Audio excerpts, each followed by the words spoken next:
আপনাকে আর কি আপনার আলহামদুলিল্লাহ, আপনারা এর মধ্যে অবগত হয়েছেন যে আজকে মনোনয়নপত্রের যাচাই বাছাইয়ের সময় ছিল দুপুর 12টা। আমার মনোনয়নপত্র বৈধ হয়েছে।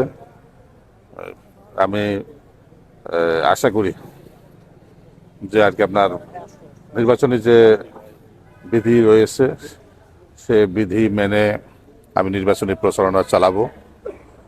আর আমি নির্বাচনের মনোনয়নপত্র দাখিল করার পরে মানুষের মধ্যে যে সারা, মানুষের যে মধ্যে উৎসাহ উদ্দীপনা একটা উৎসবে পরিণত হয়েছে।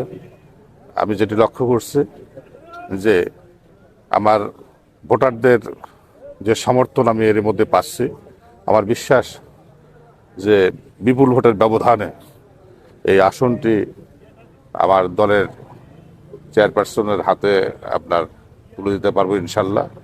আমি আপনাদের সকলের কাছে দোয়া চাই। ধন্যবাদ সবাইকে।